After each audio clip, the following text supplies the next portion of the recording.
The revelation of the revelation. The four Gospels explained by their writers by Jean-Baptiste Roustaing, 1881. Source: www.tinyurl.com/the four Gospels.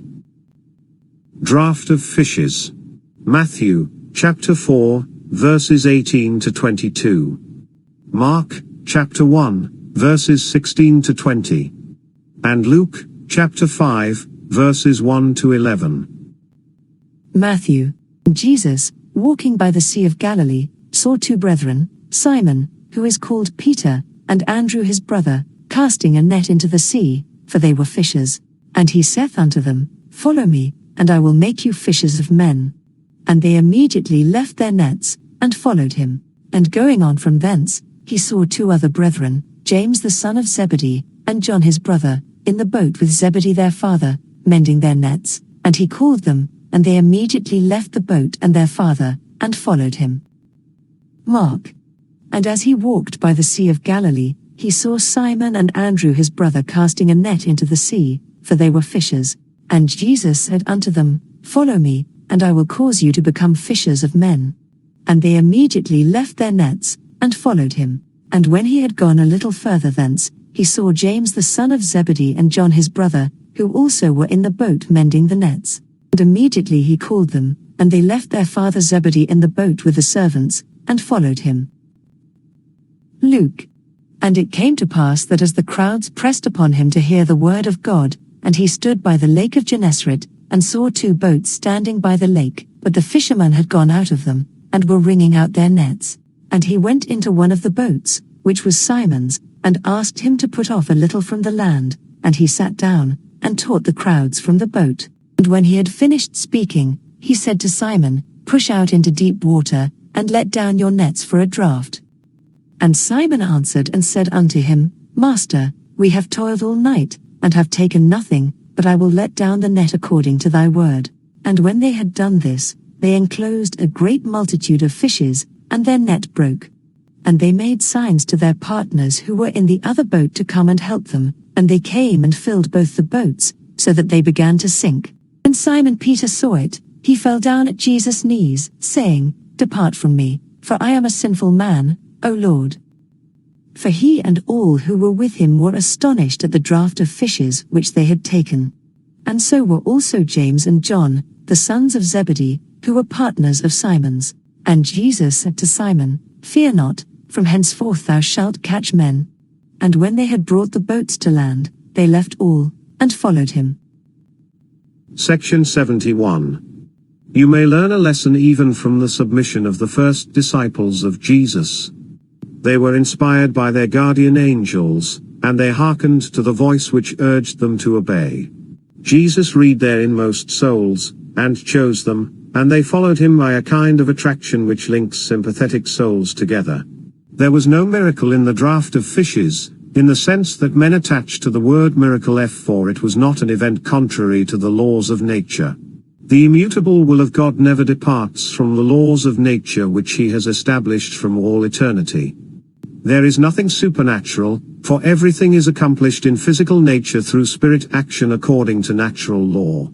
The draught of fishes was intended to astonish these men, who were simple and ignorant in their incarnate state.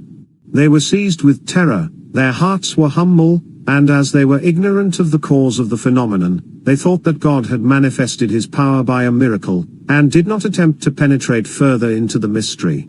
Can you wonder at the amazement of the disciples when the proud and ignorant incredulity of your own days rejects the fact because it cannot understand and explain it?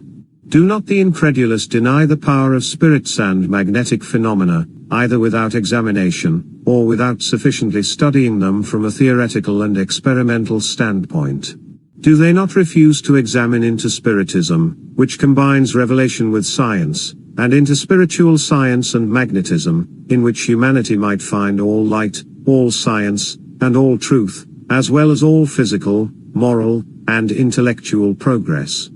We have already explained, section 14, that magnetism is the universal agent which moves and governs all things. Everything is subjected to magnetic influence, and everything throughout the universe and in all the kingdoms of nature takes place by magnetic attraction. When man has become sufficiently enlightened to comprehend the full extent of this great law, the world will be subject to him, for he will be able to direct its material action. But he cannot attain this power without long and profound study of the causes of things, nor without reverence and love towards him who has entrusted him with that great principle of action by the exercise of intelligence and experiment. If man studies and experiments with humility of heart, he will learn to avail himself of this powerful agent, magnetic attraction. Human magnetism is the concentration of the fluids existing in man and in the atmosphere around him, by the human will, and by this means man is able to act upon men or things at a distance. Spirits are able to draw to themselves the fluids existing in man or diffused through space, by concentrating them by their will in a similar manner, and they can employ these fluids to influence men or things, and produce the various effects which they may desire. The power of the will of man, and of the magnetic results which he can obtain, are in proportion to the degree of purity to which he has attained, which occasionally procures him the aid of elevated spirits in his efforts, without his being aware of it. The will power and magnetic power of a spirit also correspond with his degree of purity, and with his moral and intellectual elevation, in proportion to the knowledge which he has acquired of causes.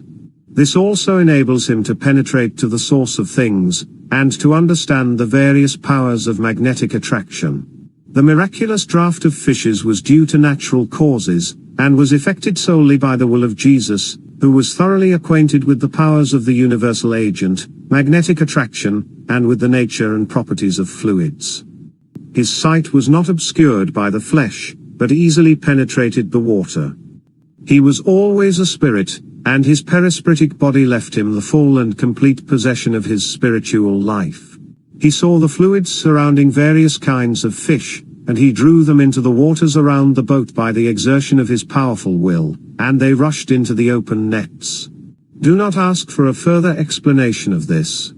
It would be beyond the limits of your humanity, and it is absolutely impossible for you to understand the laws and effects by which these results were produced. Man cannot yet penetrate these secrets.